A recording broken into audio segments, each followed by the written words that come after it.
Painting.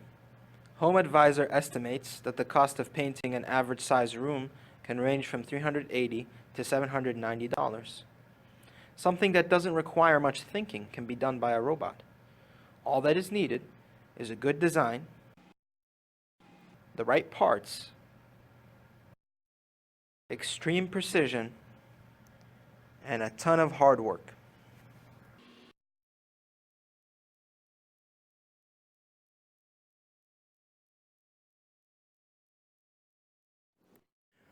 The canvas is the key player in RoboPainter. Two guiding rods help straighten and balance the plate that holds the solenoid valves. The plate carrying the solenoid valves moves vertically on a 3/8 inch threaded rod. A motor coupled to the rod drives it to move the assembly up or down. Now let's talk about the electronics. We have an AC to DC adapter power brick outputting 24 volts DC and 5 amps, powering everything. Therefore, we decided to use converters in the circuitry to make all the voltages suitable. We decided to use the LM2596 buck converter module, which is a DC to DC step-down voltage regulator that takes in any unregulated DC input between 3 volts and 40 volts and outputs a lower voltage according to a potentiometer reading on the board. Since we needed differing amount of voltage levels, we used 3 converters to power 2 motors and the solenoid valves. This also takes care of the current levels since the converter can output a maximum of 3 amps, which is perfect for driving the motors. The Arduino is controlled using 5-volt regulators onboard the H bridges that we will talk about later. Thus, we have a unified powering system for our entire project. The power supply from the AC mains gets converted to DC. 24 volts, 5 amps out of this brick. It's connected by a DC barrel jack to a parallel connection of buck converters, 3 over here. This one is going to convert, step down the voltage to 9 volts. This one's going to step it down to 24. That's going to step it down to 12.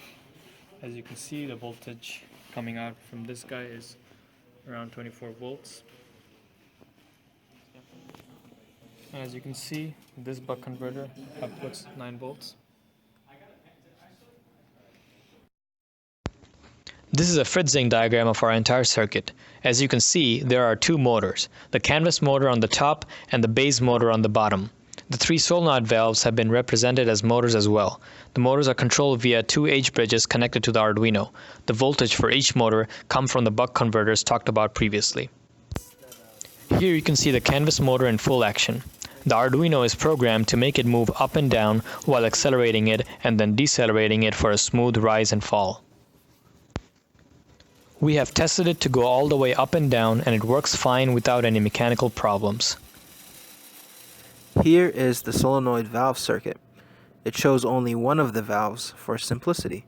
It is basically a switching circuit that lets paint through whenever the Arduino opens the valves. All in all, we have achieved almost everything we planned. The main parts of the project, including the motor control, have been achieved. All the mechanical parts work together, and the canvas motion has been made to move in the desired amount of time to prevent overspray.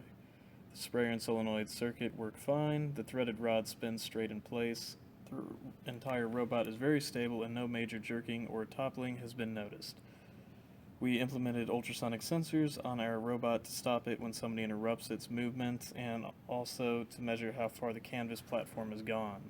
Our Arduino code initially tested separately has proven to work perfectly along with all the hardware. Here's a snippet of the code. Thanks for watching.